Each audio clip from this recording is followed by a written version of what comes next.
The transport shuttle had been quiet for exactly 4 minutes. Commander Hirath knew this because he had been counting. 4 minutes of silence from the human juvenile was 4 minutes too long, and his experience with the species, limited as it was, told him that silence meant trouble. He turned all 4 of his arms toward the holding cell at the rear of the shuttle. Empty. The reinforced door hung open, its locking mechanism scattered across the floor in small, precise pieces. Hirath felt his primary heart sink. "Find the human," he ordered the pilot, a young Tyrrell who looked ready to panic. Now. They found Danny wedged inside the air filtration panel, small fingers working at the wiring with alarming focus. The child didn't even look up when Hirath approached. Just kept pulling wires and examining them like they were solving a puzzle. "Those control our oxygen supply," Hirath said carefully, keeping his voice level. "I know." Danny's voice was rough, like the child hadn't spoken much in recent weeks. "I'm not breaking it. I'm seeing how it works. Why? Because I want to know." Hirath had trained thousands of recruits across 24 species in his 30 years of service. He had broken the proud ones, shaped the weak ones, and turned chaos into order more times than he could count. But this small human with tangled brown hair and eyes that held too much suspicion made him feel completely out of his depth. They arrived at Coalition Military Training Station Gamma 7 3 hours later. Danny had been returned to the holding cell with additional locks. The child had picked 2 of them before the shuttle docked. The station sprawled across the orbital space above Beltor Prime, a massive structure of training halls, barracks, and combat simulators where the Coalition's future soldiers learned their trade. Young recruits from across known space came here. They learned discipline. They learned structure. They learned to follow orders without question. Hirath had received Danny's file the previous week. Human, approximately 8 cycles old, salvaged from Colony Transport Meridian after it was destroyed by raiders. No surviving family, no records of prior training. Classification, unmanageable. The last station that attempted to house Danny had sent the child back within 6 days. The report had been brief and unhelpful. Unsuitable for military placement. Hirath didn't accept returns. Every recruit could be trained. Every recruit could be shaped into something useful. It was simply a matter of finding the right method and applying appropriate pressure. He had never failed before. He wouldn't start now. Drill instructor Quinla waited at the docking bay. The Beltorian stood nearly 3 meters tall, scales gleaming under the station lights, eyes that had seen actual combat and held no warmth. Recruits feared Quinla. Good recruits learned from that fear. "This is the human." Quinla's voice rumbled like grinding stone. "Yes. Take the child to Barracks 7 with the other new arrivals." Quinla reached for Danny's arm. The child moved faster than either alien expected, twisting away and backing against the shuttle wall. Small body, but the way Danny moved suggested pure survival instinct. "Don't touch me," Danny said quietly. "You will follow me to your assigned quarters," Quinla stated. "You will obey all instructions. You will address me as drill instructor. Do you understand?" Danny stared at the massive Beltorian without blinking. "No." Hirath saw Quinla's scales shift, a sign of rising aggression in the species. He stepped between them quickly. "I will escort the human. Begin evening formation without us." Quinla looked like she wanted to argue, but she followed orders. Unlike their newest recruit, the walk to Barracks 7 took 15 minutes. Danny followed at a distance, never letting Hirath move behind the child, never taking eyes off potential exits. Trauma responses Hirath recognized. The human had learned not to trust anyone. The barracks held 20 beds arranged in perfect rows. Young recruits from a dozen species stood at attention beside their assigned bunks. They ranged in age from 6 to 10 cycles, old enough to begin basic training, young enough to be shaped properly. Some were Terrell, bird-like and skittish. Others were Corvin, stocky and solid. A few Beltorians already showing the discipline of their species. All of them turned to stare when Danny entered. Hirath showed the child to an empty bed at the far end. "This is yours. You will keep it clean. You will wake when the alarm sounds. You will attend all training sessions. Your uniform is in the footlocker. Put it on." Danny looked at the bed, then at the other recruits, then back at Hirath. "What if I don't?" "Then you will face consequences." "Like what?" "That depends on your level of disobedience." Danny sat on the bed, Not standing at attention like the others, just sitting casually, like this was a normal conversation. What if I leave? The doors are locked. You cannot leave. Everything can be unlocked. Hiraeth felt a headache forming behind his optical nerves. Why would you want to leave? Because I don't want to be here. Where would you go? Danny had no answer for that. The child's expression shifted slightly, just enough for Hiraeth to see the fear underneath the defiance. This juvenile had nowhere else to go. The colony was destroyed. There was no family. The Coalition training station wasn't home, but it was the only option available. Hiraeth softened his tone slightly. You are safe here. You will be fed. You will be trained. If you cooperate, this can be your home. I don't need a home. I need to be left alone, but that is not possible. You are a Coalition ward. This is where you belong now. Danny pulled the uniform out of the footlocker and examined it with obvious distrust. And if I still say no? Then we will have difficulties. I suggest you avoid that outcome. Hiraeth left the barracks and sealed the door behind him. He went directly to his office and pulled up Danny's file again, reading through the limited information available. Human behavioral patterns were poorly documented in Coalition records. The species was relatively new to their territory, and most interactions had been commercial rather than military. One notation caught his attention. Humans demonstrate high resistance to standard conditioning methods. Alternative approaches recommended but undefined. Undefined. Excellent. That gave him nothing to work with. His communication panel activated. Quinla's face appeared on the screen, scales definitely darker now, a sign of serious irritation. Commander, the human has escaped Barracks 7. How? I sealed the door myself. The child used a bed frame bar to pry open the ventilation cover and climbed into the duct system. We are tracking movement now. Hiraeth closed his eyes and drew a long breath. How long was I gone? Approximately 43 minutes. 43 minutes. The human had dismantled a bed, breached a secure ventilation system, and disappeared into the station infrastructure in less than 1 standard hour. And they were 8 cycles old. Hiraeth stood and straightened his uniform.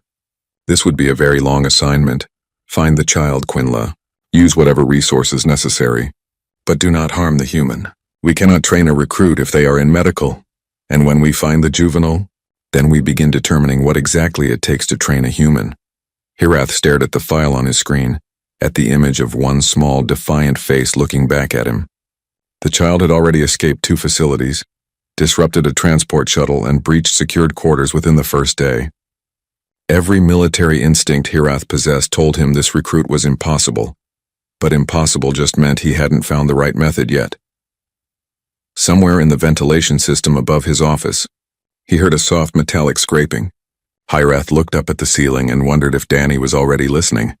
He hoped the human heard what he said next. Log entry, Commander Hiraeth, Station Gamma 7. New human recruit has arrived. Behavioral challenges significant. Assessment. This will either prove the Coalition's training methods are universal, or it will prove we have much to learn about Earth's children. I intend to discover which. End log. The scraping sound stopped, then slowly moved away toward the eastern corridor. Hiraeth smiled despite himself. The human was curious at least.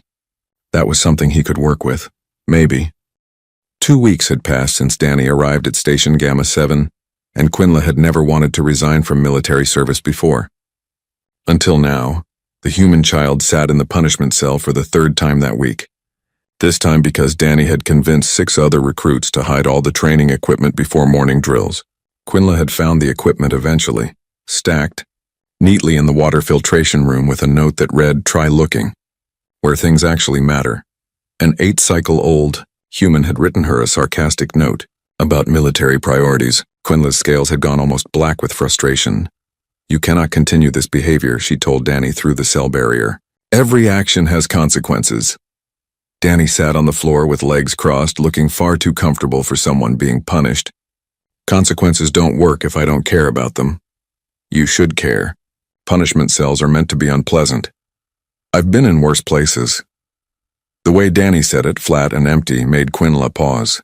The child wasn't being defiant in that moment. Just honest, she changed her approach. Why did you hide the training equipment? Because the drills are stupid. Explain. Danny looked up, clearly surprised to be asked. You make everyone run the same pattern. But Terrell recruits are faster in short bursts. Corvin recruits have more endurance. The bird ones, Terrell. They get exhausted halfway through, but you keep pushing them at the same pace as everyone else. It's dumb. Quinla felt something shift in her understanding. You were paying attention to the other recruits. I pay attention to everything. That's how you survive. Before Quinla could respond, alarms blared through the station. Combat simulation drill. All recruits to Training Hall 3 immediately. She unsealed Danny's cell. Come, you will participate. What if I don't want to? Then you stay locked in this cell for another 6 hours. Your choice. Danny stood and followed her. Small victory. Training Hall 3 held the Advanced Combat Simulator, a room that could create holographic scenarios for tactical training.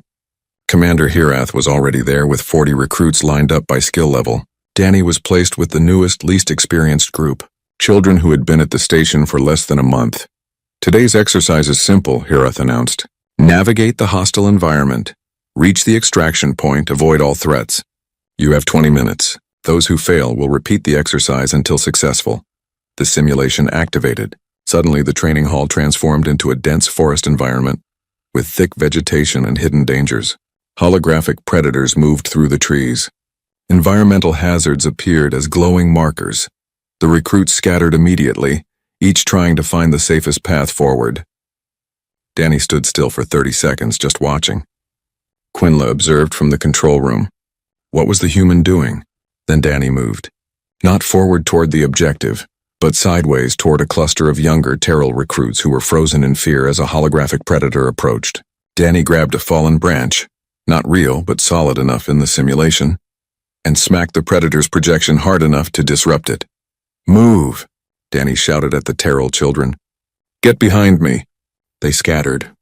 Danny kept the predator's attention, dodging and weaving with surprising speed for someone with no formal training. When the predator lunged, Danny rolled under it and ran toward a water feature in the simulation, then jumped in knowing the predator wouldn't follow. Quinla watched her timer. 18 minutes gone. Danny hadn't moved toward the extraction point at all, but then the human emerged from the water and started calling to other recruits who were stuck or struggling. Gathering them, organizing them. Within 5 minutes, Danny had assembled a group of 7 recruits, all the ones who were failing, and was leading them toward the objective together. Stay close, Danny instructed them. Watch each other. If someone falls, we all stop. They reached the extraction point with 30 seconds remaining. Danny arrived last, making sure every other recruit got through first. The simulation ended. Recruits who had reached the objective alone stood proud. Recruits who had failed looked ashamed. Danny's group looked confused but grateful. Hirath approached the human.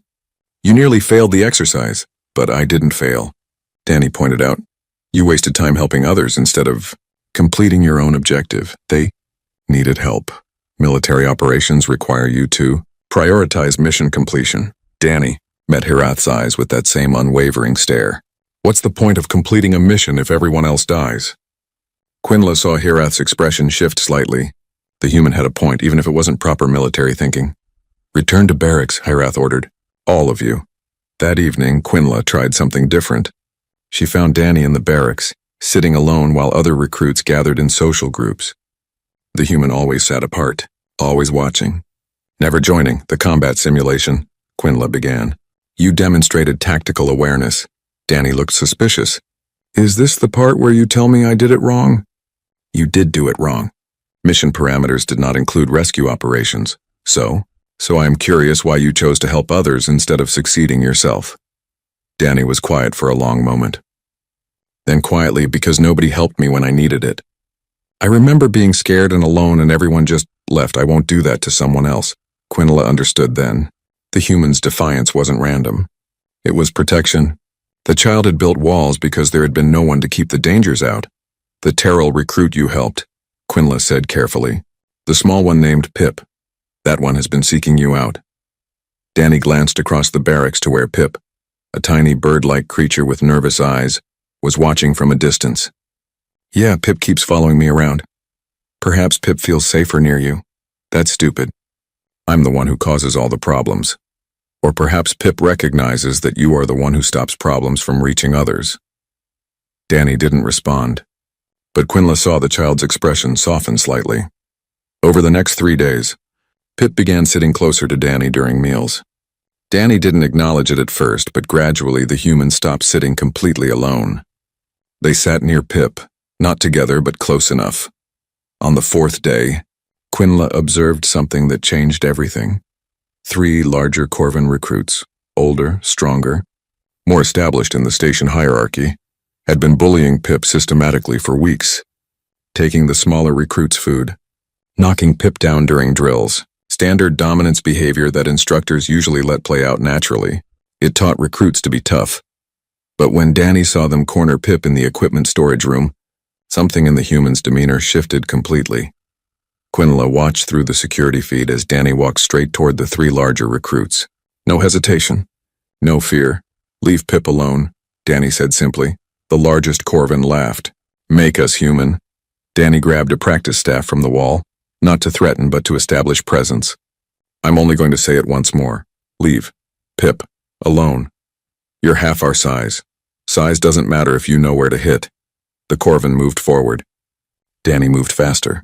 1 strike to the knee joint, the Corvin went down. The second one grabbed for Danny. The human ducked under the reach and swept the legs both down. The third one backed away with hands raised. "Anyone touches Pip again," Danny said clearly, "you deal with me. Understand?" They understood. Quinla arrived within seconds, expecting to find a fight. Instead, she found Danny helping Pip up while 3 larger recruits limped away. No serious injuries, no permanent damage, just very clear boundaries established. She should have punished Danny immediately. Fighting outside of training was against every regulation. Instead, she asked, "Why?" "Because Pip's my friend," Danny said. Like it was the simplest thing in the world. "You protect your friends." Quinla took Danny to Commander Harith's office. She expected the commander to implement serious discipline. Isolation, extra duty, something significant. Harith listened to her report in silence. Then he looked at Danny. "You started a fight." "I stopped a fight," Danny corrected. "They were hurting Pip. Pip is learning to be a soldier. Soldiers must learn to handle conflict. Pip is learning to be afraid all the time. That's not the same thing." Harith was quiet for a long moment. Then he surprised both Quinla and Danny with his response. "You are correct. There is a difference between tactical challenge and abuse. I will address the Corvin recruit's behavior." Danny blinked, clearly shocked. "You're not punishing me?" "I am. You will clean the waste reclamation systems for 1 week. But I acknowledge your motivation was protective rather than aggressive. That matters." After Danny left, Quinla turned to Harith. "Commander, we cannot allow recruits to take discipline into their own hands." "No," Harith agreed. "We cannot. But we also cannot ignore what this reveals about human behavior." The child showed no concern for personal safety or consequences. But when someone Danny cared about was threatened, the response was immediate and controlled. Protective, not vindictive. What does that tell us? That punishment will never work on this human. Isolation will never work. Fear will never work. Harith pulled up reports on his screen. But connection might. The child bonded to Pip naturally, protected Pip instinctively. Perhaps humans require social bonds to function properly in military structure. That is not efficient. "No," Harith agreed, "but it might be necessary." He opened a communication channel to Coalition Command. "I am requesting consultation from a specialist in difficult species integration. We need guidance on human psychological requirements. What we are doing currently is not working." Later that night, Quinla found Danny in the waste reclamation area, scrubbing filtration tanks as punishment. Pip sat nearby, keeping the human company even though the smell was terrible. Quinla observed them quietly. 2 small creatures in a massive military station. Neither one belonged in this environment by traditional standards, but together they seemed less lost. Maybe the human was teaching them something important. Maybe strength didn't mean standing alone. Maybe it meant knowing what was worth protecting. Quinla still didn't understand humans, but she was beginning to think that was the point. Understanding would come from watching, not from forcing them into boxes they were never meant to fit. Danny looked up and saw her watching. "What?" "Nothing," Quinla said. "Continue your punishment." Yeah. Worst week ever." But Danny didn't look miserable. Pip was there. That seemed to be enough. Specialist Riva arrived at Station Gamma 7 on a cold morning. when frost had formed on the external observation windows. She was Nalthian, tall, silver-skinned, with eyes that processed information faster than most species could speak. She had spent 20 years studying what the coalition called difficult integrations, species that didn't fit the standard military model, individuals who broke every rule but somehow still had value. Commander Hirath met her at the docking bay personally. "Specialist, thank you for coming. Show me the human," Riva said without pleasantries. She had reviewed Danny's file during the 3-day journey. Escape attempts 17. Disciplinary incidents 42. Successful training exercises 3. And yet the child was still here. Most recruits with that record would have been removed within days. Something interesting was happening.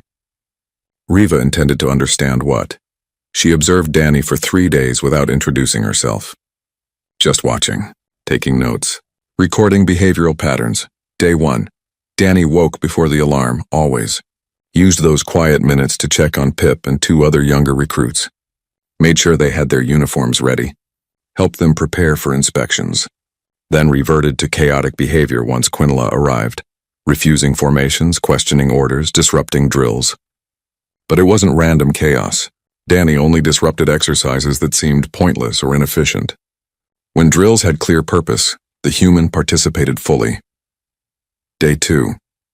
During tactical instruction, Danny sat in the back and appeared not to pay attention.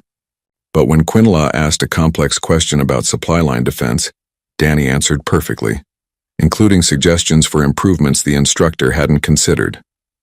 Danny understood the material deeply. The disrespect was performance, not ignorance. Day 3. The pattern became clear. Danny had divided the world into 2 categories, things that mattered and things that didn't. Other recruits mattered. Pip mattered especially. Practical skills mattered. Arbitrary rules about standing straight and speaking formally did not matter at all. On the 4th day, Riva introduced herself. Danny was in the combat training room, running through hand-to-hand practice sequences. Alone because most other recruits had learned to avoid the unpredictable human. Riva watched the child move. Fast reflexes, good instincts, but no formal technique. Everything was improvised survival fighting. "You favor your left side when you dodge," Riva observed from the doorway. Danny spun around, immediately defensive. "Who are you?" "Specialist Riva. I study humans." "That's creepy." "Perhaps. But necessary. Your species is new to Coalition space. We know very little about how human children develop." Danny relaxed slightly. "So you're here to figure out why I'm so messed up?" "I am here to understand why standard training methods fail with you. There is a difference. Everyone else thinks I'm the problem. Everyone else is partly wrong." Riva entered the room and sat on a training mat, indicating Danny should do the same. "Tell me about the colony ship." "The Meridian." Danny's expression closed immediately. "Don't want to talk about it. I understand. But I need context to help you." "Nobody can help me." That is a very certain statement from someone very young. Riva kept her tone gentle. "What if you are wrong? What if help is possible but looks different than you expect?" Danny was quiet for a long time. Then slowly, there were fires, alarms, everyone was running. My parents put me in an escape pod and told me they'd come find me. They didn't.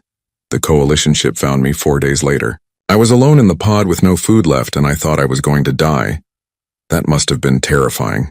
It was. And when they brought me here, everyone kept telling me what to do and how to act, and I can't. I can't let people control everything again.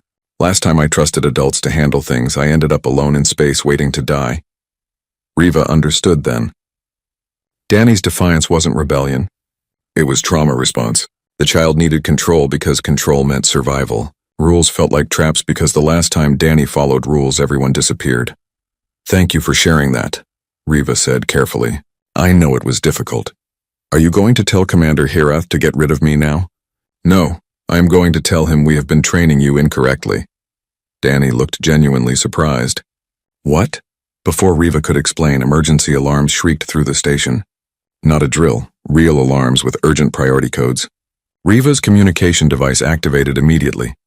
"Coolant leak in lower section 7. Hirath's voice was tight with stress. "All personnel evacuate affected zones. All recruits to emergency assembly point Alpha." Danny stood immediately. "Pip's quarters are in section 7. Then Pip will evacuate with the others." Pip gets scared and crowds. Pip won't move fast enough. The instructors will ensure Danny was already running. Reva followed more out of curiosity than duty. She wanted to see what the human would do when rules and care collided.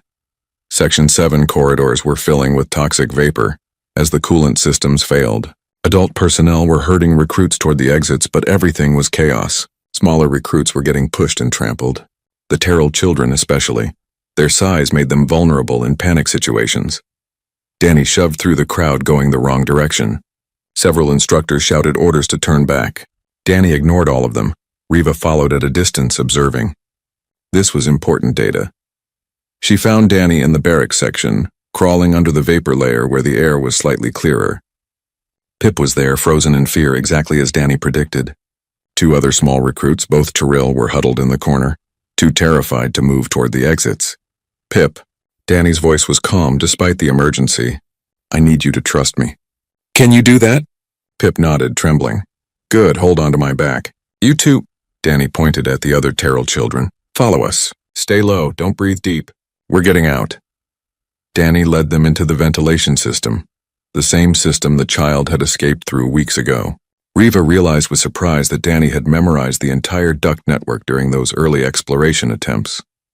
What everyone had seen as troublemaking was actually the human learning every possible escape route. Genius survival instinct, the ventilation. Ducts led to an emergency maintenance shaft that opened on section 8, safely away from the coolant leak. Danny pushed the grate open and helped each small recruit climb out. Made sure they were stable before moving to the next one. By the time station security arrived, Danny had rescued 4 recruits total. All of them were alive and unharmed. The child was covered in coolant residue and coughing from vapor exposure, but functional. Quinla arrived moments later, scales pale with what Reva recognized as fear. You disobeyed direct orders to evacuate. They needed help, Danny said simply, like this explained everything. You could have died. But I didn't, and neither did they. Hirath appeared through the emergency response teams. He looked at Danny, then at the 4 small recruits clinging to the human child, then back at Danny. His expression was complicated. Medical bay, now. All 5 of you. The medical officer cleared Danny after 2 hours of observation. Minor vapor exposure, nothing permanent. Pip refused to leave the human's side the entire time. The other 2 rescued Terrell children sat nearby, looking at Danny like the human had personally fought off death itself. Reva found Hirath in his office later that night, staring at security footage of the evacuation, watching Danny crawl through toxic vapor to reach frightened children, watching the human lead them to safety through routes that only someone who had studied every centimeter of the station would know. That child broke 17 regulations today, Hirath said quietly. That child saved 4 lives today, Reva countered. Both are true. Yes, which matters more? Hirath replayed the footage again. Watched Danny check each recruit carefully before moving them. Watched the human go last, ensuring everyone else was safe first. The child has no formal training, no military background. How did Danny know what to do? Because humans are problem solvers, Reva explained. They adapt. They improvise. You have been trying to teach Danny to follow instructions, but the species evolved to question and modify instructions constantly. It is fundamental to how human cognition works. That sounds like a nightmare for military structure, or an incredible asset if properly channeled. Reva pulled up her own notes. I have been observing Danny for 4 days. The child demonstrates remarkable tactical thinking, natural leadership ability, and intense protective instincts.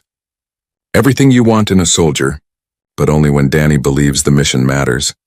How do we make training matter? Explain why. Not just what to do, but why it matters. Humans need context. They need purpose. Tell Danny that formation drills teach spatial awareness that saves lives in combat. The child will participate. Tell Danny to stand in formation because rules are rules. The child will refuse. Hirath considered this. And the defiance? His trauma response.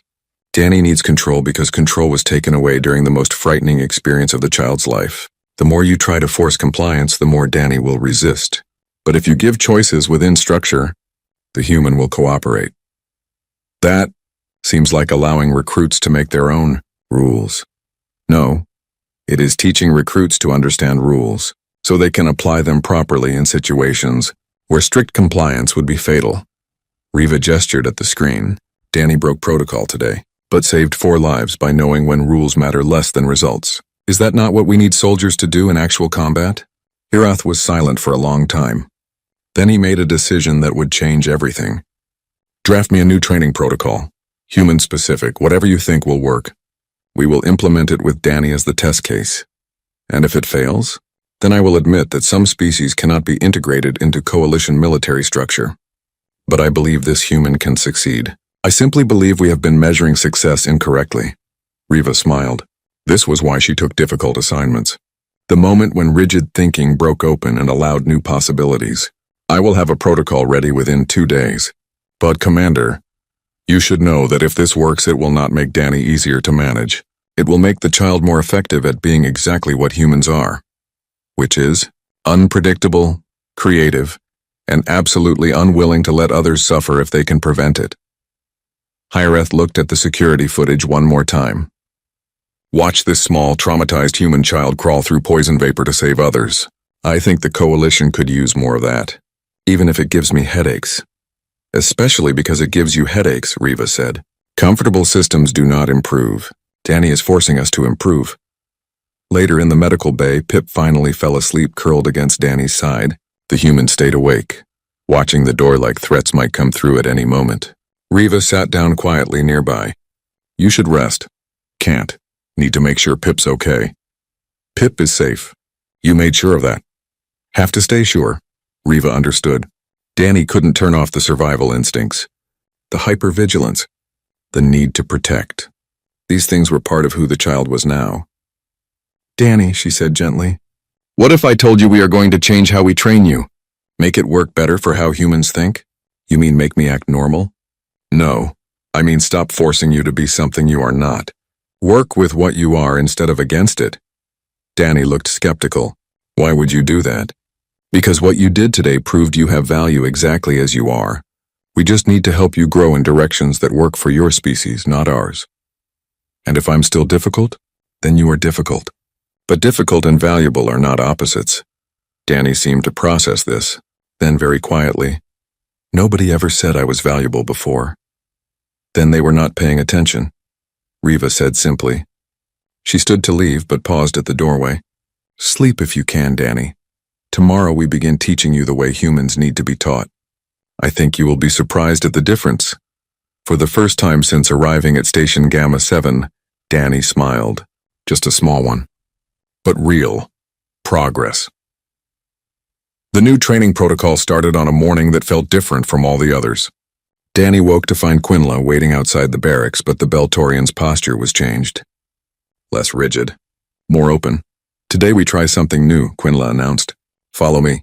Danny exchanged glances with Pip, but followed. Experience said this was probably another punishment or test designed to break the human spirit. Experience had been wrong before, though. Maybe it would be wrong again. They went to a smaller training room Danny had never seen before. The space was set up differently. Equipment arranged in challenge courses rather than strict formation lines. Obstacle sections. Problem-solving stations.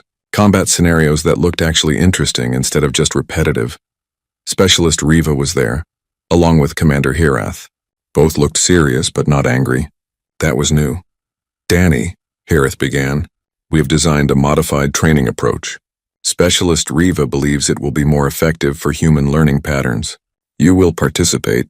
If you have questions during any exercise, you are permitted to ask them. If you disagree with a method, you may voice objections. We will consider them, Danny blinked. Wait, you're letting me question things? Within reason, yes. We have concluded that humans require understanding of purpose to achieve full cooperation. We will provide that understanding. This had to be a trick. Adults didn't just suddenly start treating you like your thoughts mattered.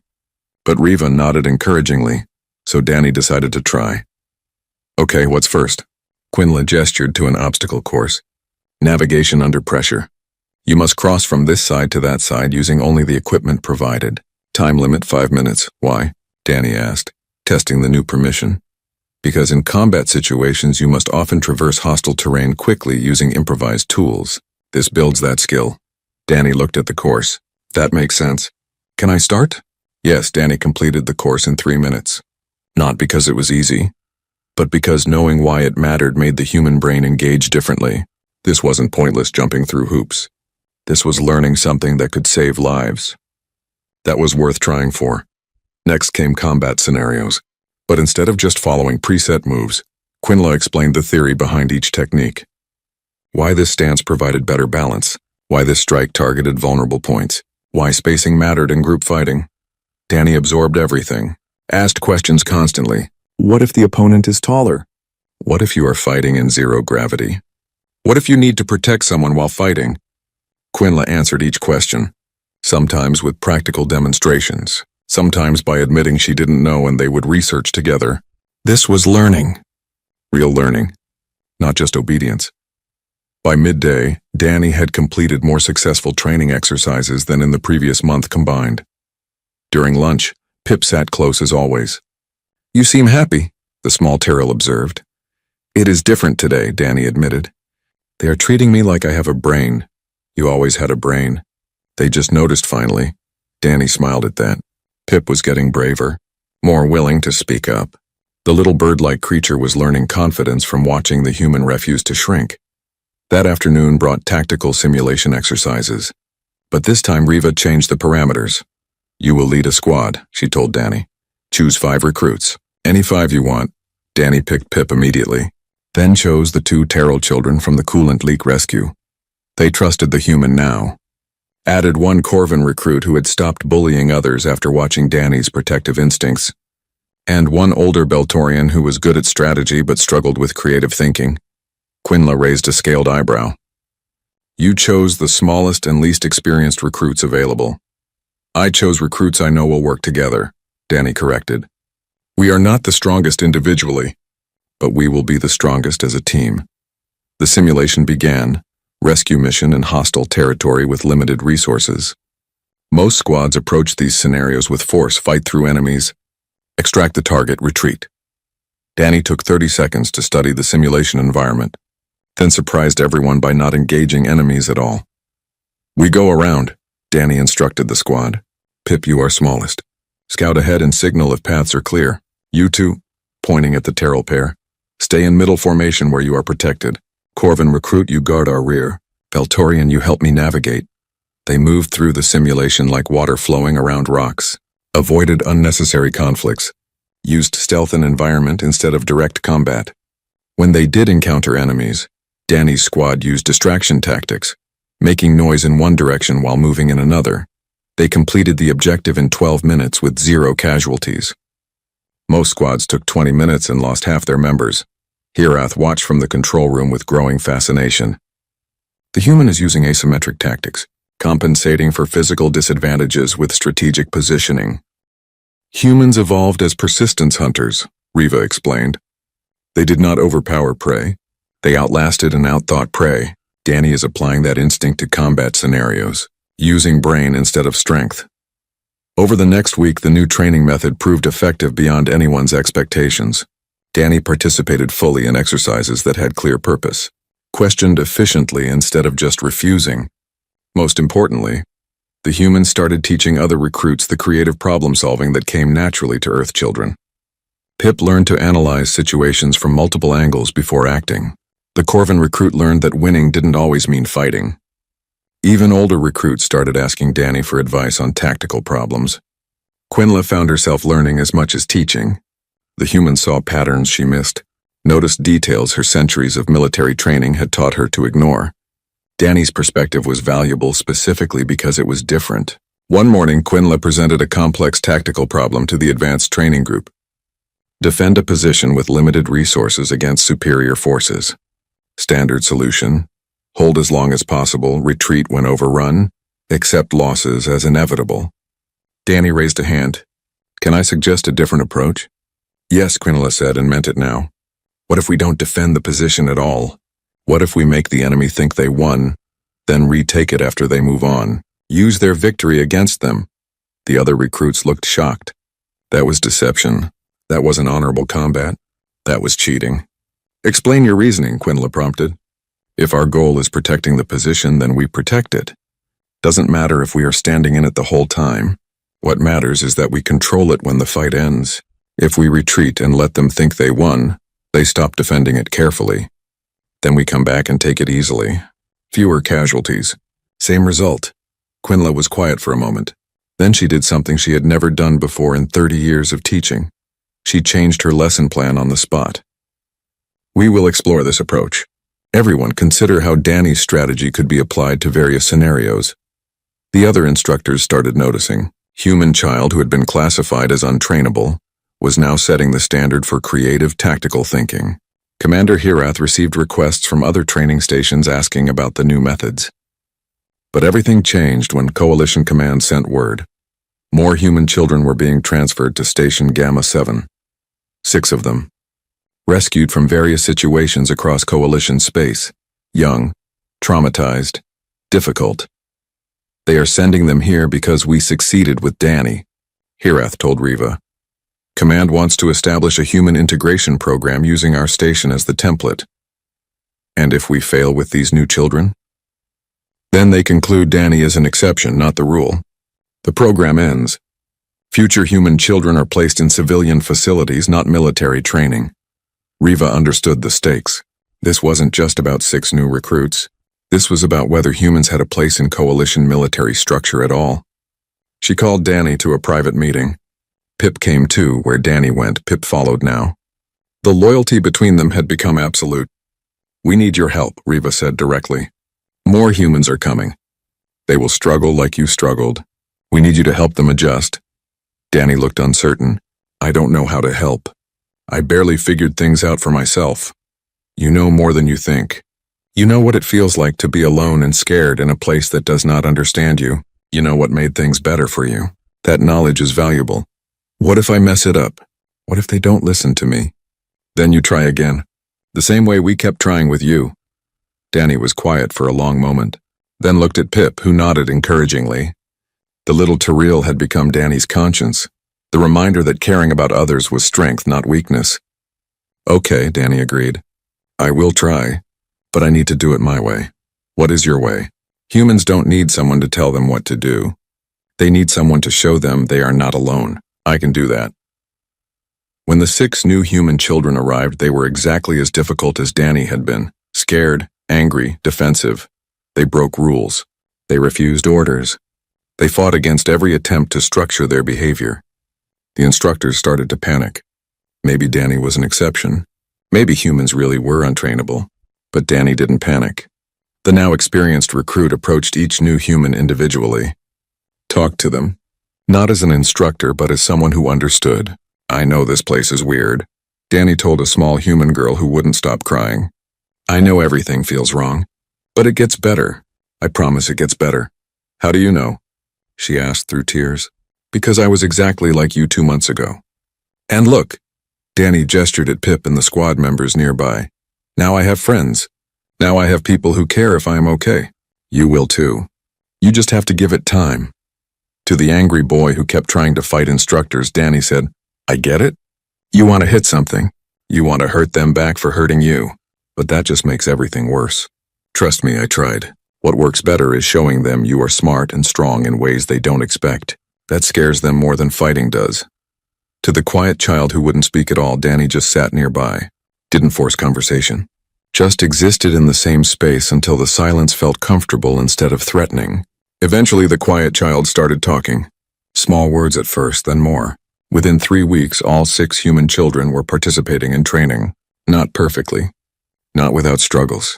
But participating, learning, growing. Quinla watched.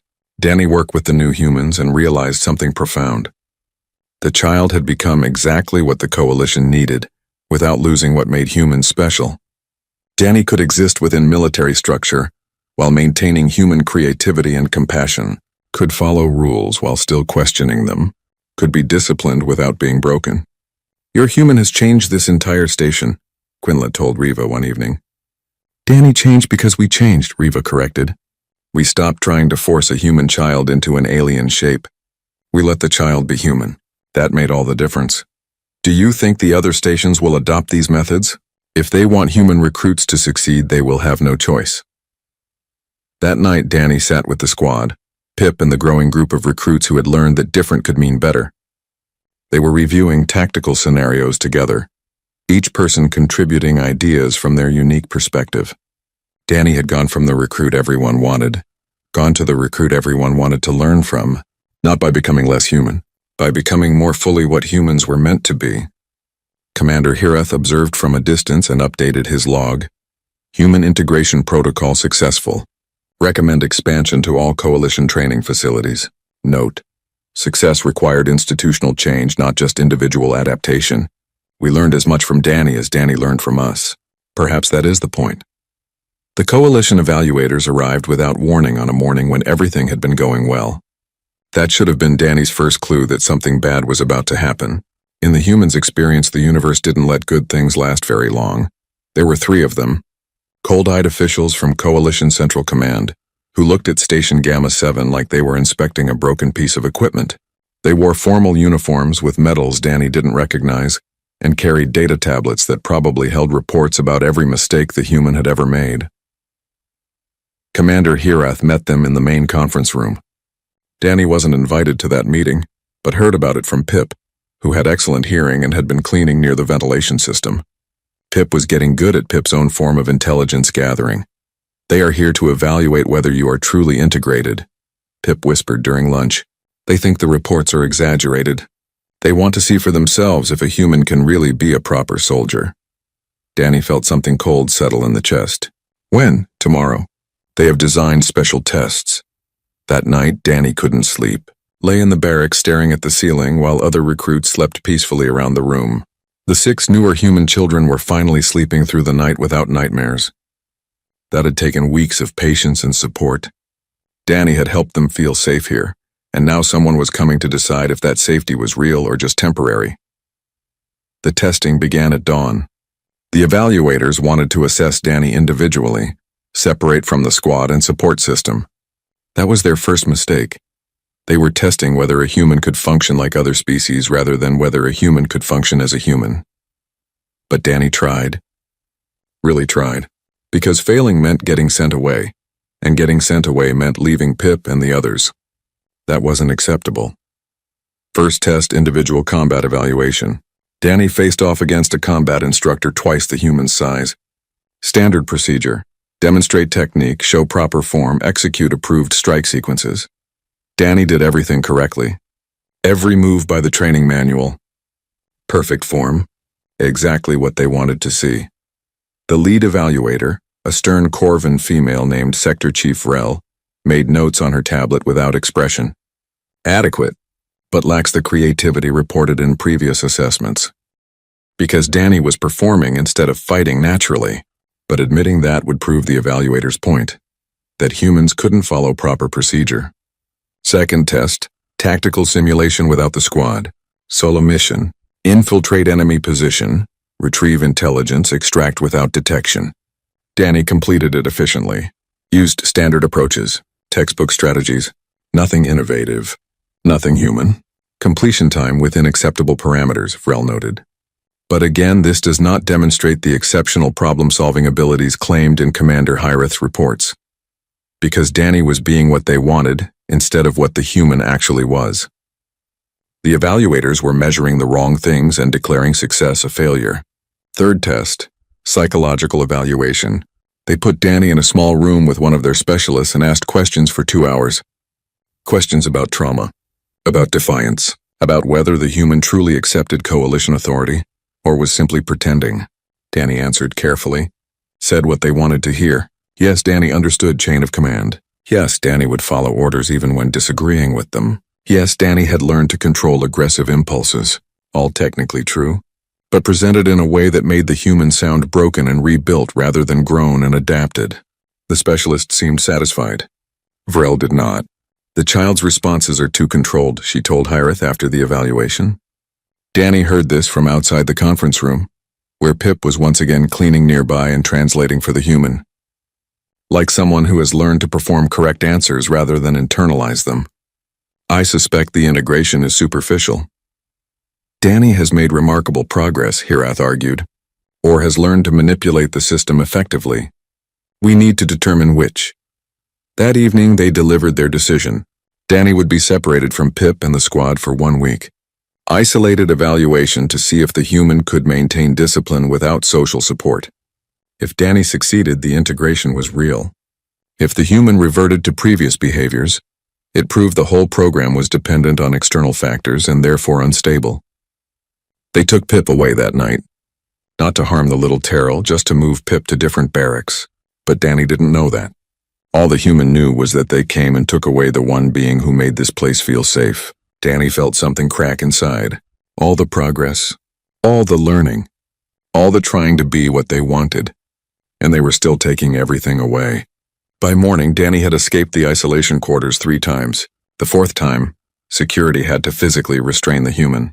Danny didn't fight them, knew that would make things worse, but didn't cooperate either. Just went completely passive. Refused to walk, refused to speak, refused to engage. Quinla tried to reason with the child. Danny, you must comply. This evaluation determines your future. Danny stared at the wall and said nothing. Specialist Reva tried next. I know this is difficult, but you must show them you can function independently. Still nothing. Danny had retreated somewhere inside where their words couldn't reach. The evaluators saw this as proof of their thesis. The human cannot maintain discipline without social reinforcement. The integration is flawed. But Reva saw something different. She saw a traumatized child being re-traumatized by the very system that claimed to be helping. She saw Danny experiencing exactly the isolation and helplessness that had caused the original breakdown. The evaluators were recreating the conditions that made humans shut down, then declaring humans inherently defective when they shut down. It was circular logic. It was cruel. And it was wrong. She found Danny in the isolation quarters that night. The human was curled in the corner. Not sleeping, not eating, just existing in the smallest possible space. Danny, she said gently, I need you to understand something. They are going to send you away. Not because you failed, but because they are testing the wrong thing. Don't care anymore, Danny whispered. Yes, you do. You care about Pip. You care about the other humans. You care about whether this program succeeds. I know you care because caring is what makes you fight. Fighting doesn't work. No, but honesty might. Reva sat down nearby. What if instead of trying to be what they want, you show them what you actually are? Tell them the truth. Make them understand that human soldiers will never fit their template, but that does not mean humans cannot serve. They won't listen. They might not. But you will have spoken truth regardless. That matters. Danny was quiet for a long time, then slowly uncurled and looked at Reva with red-rimmed eyes. What do I say? Whatever is true. The next morning, Vrel called Danny to the conference room for final evaluation. Expected to find a compliant child ready to perform properly.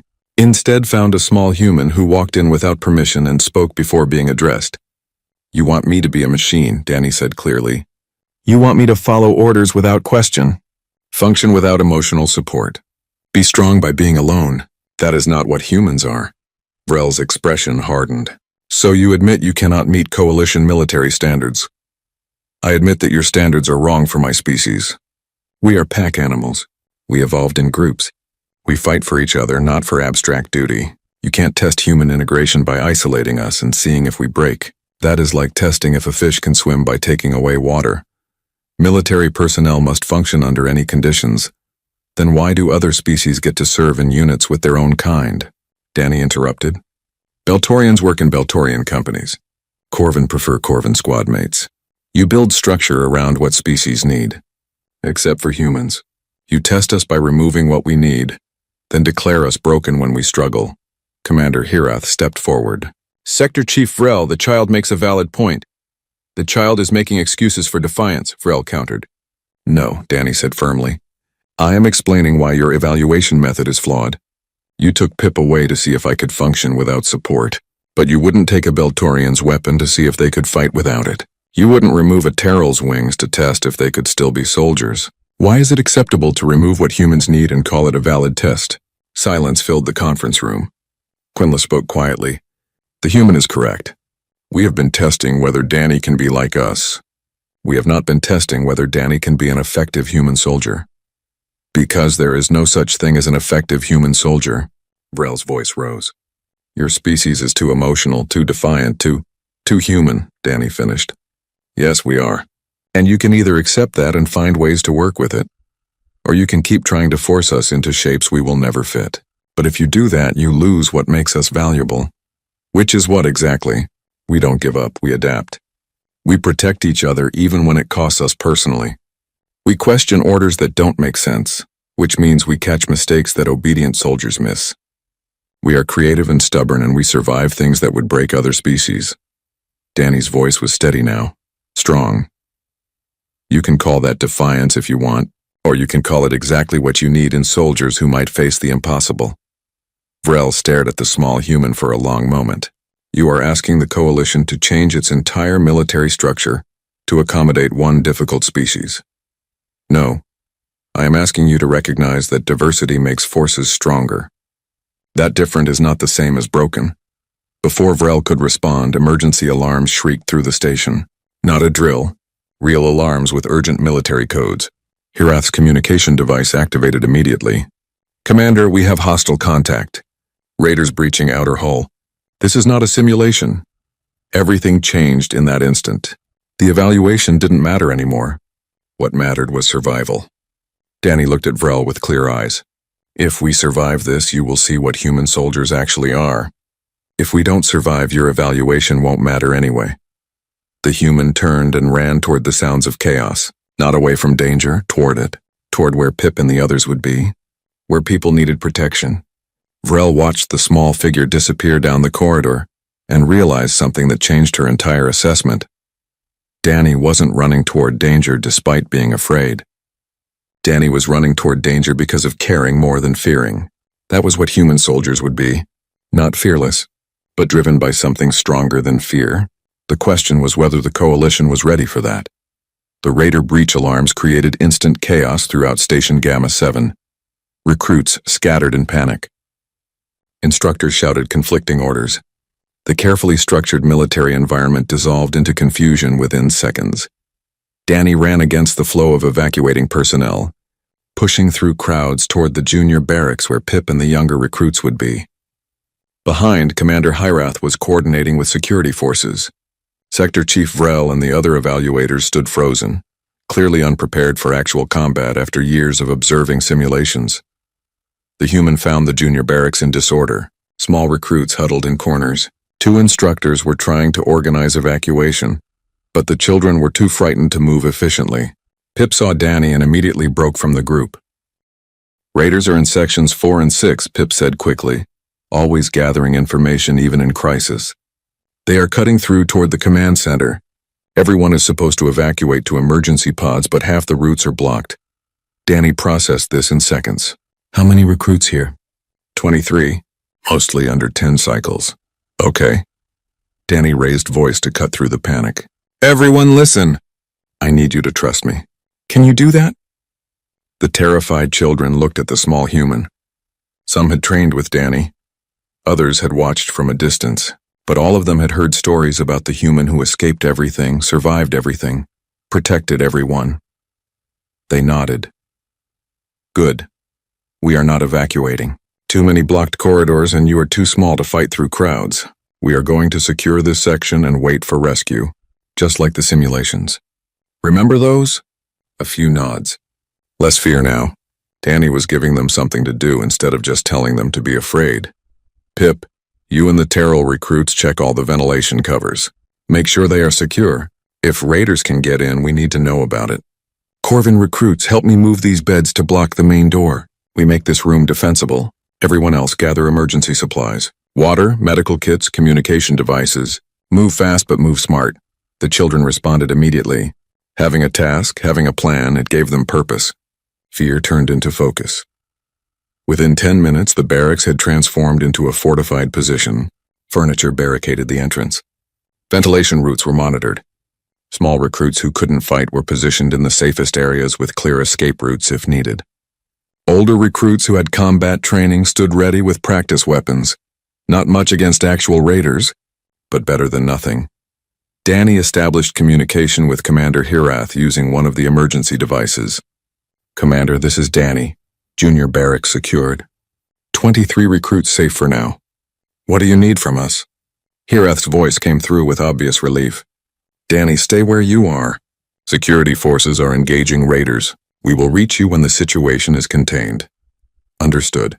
But if you need something done that requires small size and ventilation access, we can help. There was a pause. Then Hirath said something that changed everything.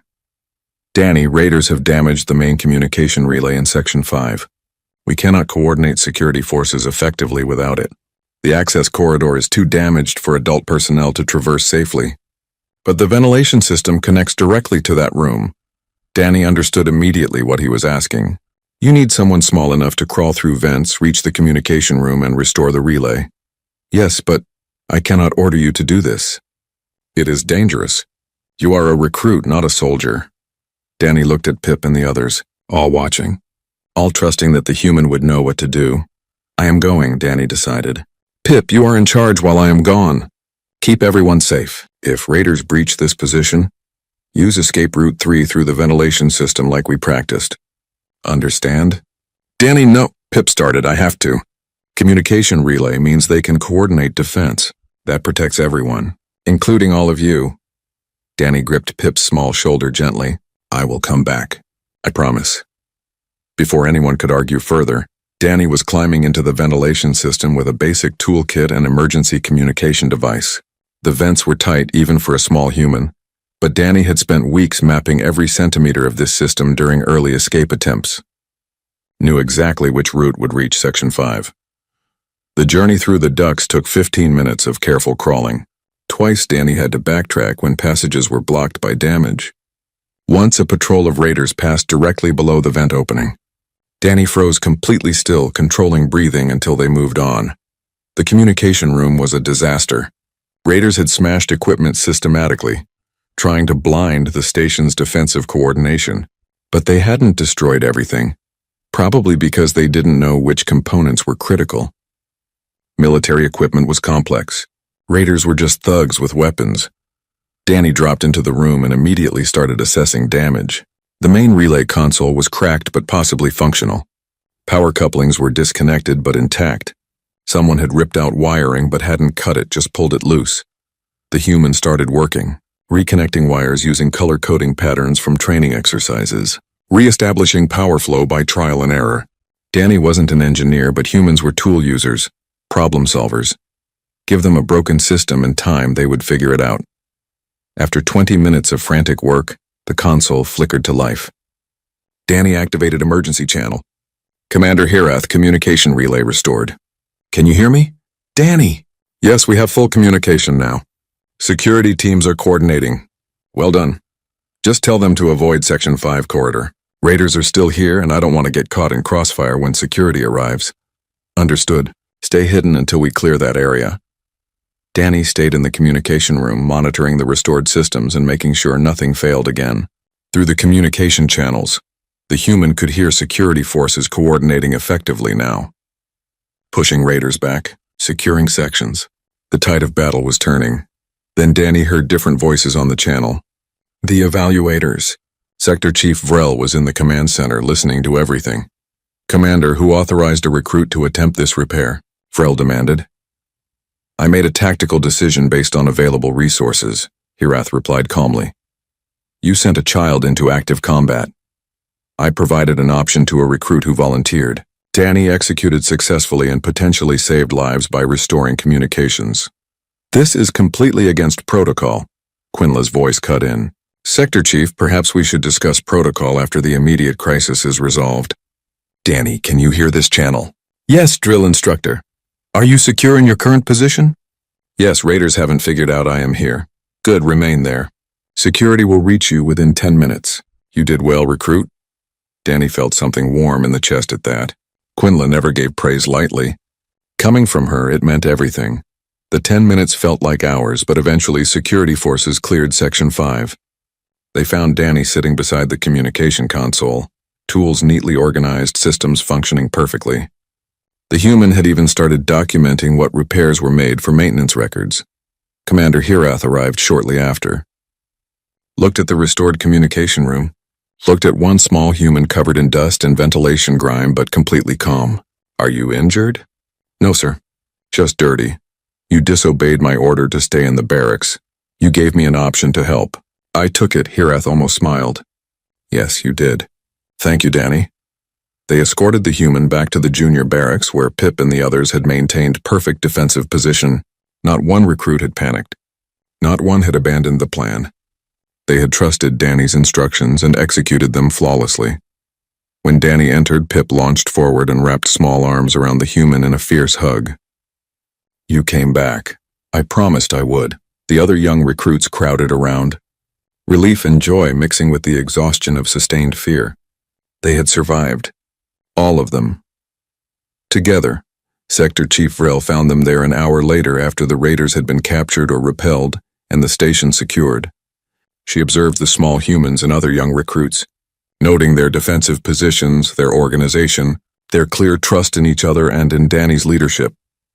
Commander, she said quietly to Hirath, I need to revise my assessment. Oh? The human demonstrated tactical awareness, creative problem-solving, and courage under genuine threat.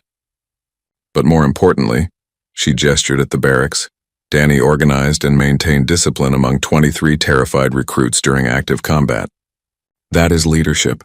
Real leadership. Not simulation performance, so your evaluation? Hirath asked carefully. Vrel was quiet for a moment. Then she approached Danny directly, knelt down to the child's eye level. You told me this morning that I was testing the wrong things. You were correct. I was measuring whether you could be like us instead of measuring whether you could be effective as yourself. Does that mean I passed? Danny asked uncertainly. It means I was asking the wrong question. The question is not whether human soldiers can meet coalition standards. The question is whether coalition standards should evolve to include what human soldiers offer. She stood and addressed Hirath formally. I am recommending immediate expansion of the Human Integration Program, not as experimental protocol but as permanent policy. Commander Hirath's methods should be implemented across all coalition training facilities receiving human recruits. And Danny? Hirath asked. Danny should remain here as assistant trainer for new human arrivals. The child has demonstrated abilities we cannot afford to waste in standard recruit development. If we are integrating humans, we need humans who understand both their species and our systems. Danny is that bridge. Danny blinked in surprise. You want me to help train others? I want you to help us learn how to train your species properly. There is a difference. You will still complete your own training, but you will also guide our approach to other humans. Does this interest you? Danny looked at Pip, at the squad, at all the young recruits who had trusted the human during crisis. If it means helping more humans find what I found here, friends, purpose, belonging, then yes. I want to help. Vrel nodded. Then it is decided. I will file my reports with Coalition Command tomorrow. That evening, after the chaos had settled and repairs were beginning, Danny sat with the squad in their usual corner of the barracks. Everyone was exhausted but safe. The 6 newer human children were there too, looking at Danny with new understanding. The crazy defiant kid who broke all the rules had turned out to be exactly what everyone needed when real crisis arrived. You were scared, Pip observed quietly. In the ventilation system. I could tell from your voice on the communication channel. Yeah, Danny admitted. I was terrified. But you went anyway. Because being scared is not the same as being unable. Humans are scared a lot. We just do what needs to be done anyway. That is kind of our thing. Quinla had been listening from the doorway. She entered and sat with the group, something instructors rarely did. Danny, I need to tell you something. When you first arrived, I believed you were untrainable. I thought your defiance meant you were broken. I was wrong. I was pretty difficult, Danny said honestly. Yes, but difficult and defective are not the same thing. You were difficult because we were trying to train you incorrectly. Once we changed our methods, you succeeded beyond expectations. That failure was mine, not yours. I apologize for not understanding sooner. Danny stared at the massive Beltorian warrior. You are apologizing to me? I am acknowledging truth. You taught me that good soldiers question methods that do not work. That is a valuable lesson for instructor to learn. Later, when most recruits were sleeping, Danny found Commander Hirath in his office updating reports. The human knocked quietly on the open door. Come in, Danny. I wanted to say thank you for giving me a chance, for changing things instead of just giving up on me. Hirath set down his data tablet. I almost did give up. Several times. You were the most challenging recruit I have ever encountered, but Specialist Riva helped me understand that the challenge was in my thinking. Not in your nature. You simply needed us to meet you where you were instead of demanding you come to where we expected. Is that going to work for all humans? I do not know. Every individual is different, human or otherwise. But I believe the principle applies. Understand what a being needs to thrive, then provide that foundation. Structure built on understanding is stronger than structure built on force. Danny nodded slowly. I am still going to ask a lot of questions. Good. I have learned that your questions usually identify problems I should have noticed myself. Ask them. And I am still going to protect the younger ones, even if it means breaking some rules. I would be disappointed if you stopped. That protective instinct is part of what makes you valuable. Hireth paused, then added, You broke the system, Danny. Not by destroying it, but by showing us it was already broken. You forced us to build something better. That is worth more than perfect obedience ever would be. Danny left the office feeling something unfamiliar. Not happiness exactly, but belonging. Purpose. The sense that this strange place with its alien instructors and mixed species recruits had become home in ways the human never expected. 3 months later, 12 more human children arrived at Station Gamma 7. Scared, angry, defensive, just like Danny had been. The instructors knew what to do now. Provide structure with explanation, challenge with support, discipline with understanding. But Danny did something they couldn't.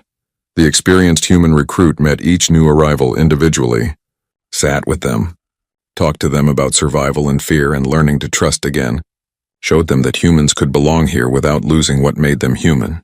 It is hard at first, Danny told a small girl who wouldn't stop crying. Everything feels wrong. But you are not alone anymore. See all these recruits? Gesturing at Pip and the squad gathered nearby.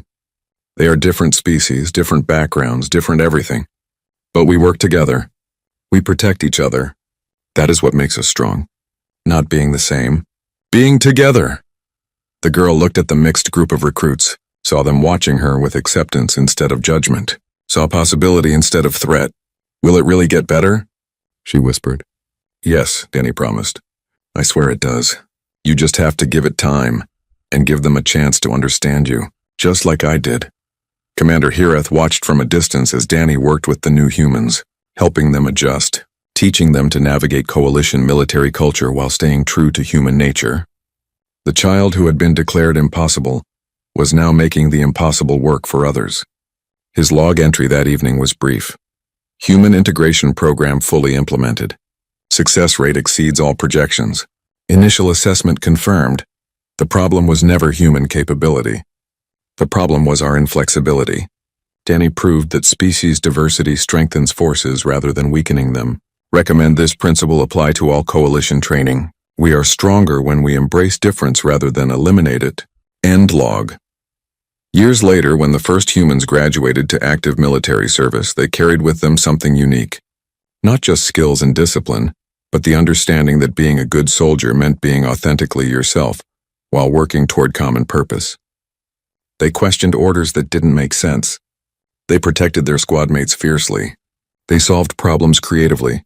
They survived things that should have broken them. They were exactly what Danny had told Sector Chief Rel humans would be.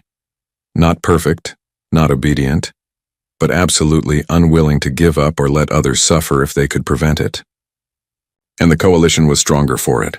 Danny never forgot those early days at Station Gamma 7. The fear, the anger, the desperate need to survive, but also the moment when Quinla first explained why, instead of just commanding. The moment when Pip became a friend instead of just another recruit. The moment when Hireth chose to change the system instead of breaking the child. Those moments mattered. They proved that understanding built bridges where force created walls. That different could mean better. That the supposed honey badger who couldn't be trained had actually trained them all to be better than they were. And in the end, that was what real strength looked like. Not the power to force others into your shape, but the wisdom to reshape yourself when your shape was the problem. The humans taught them that, one small, stubborn, impossible child at a time.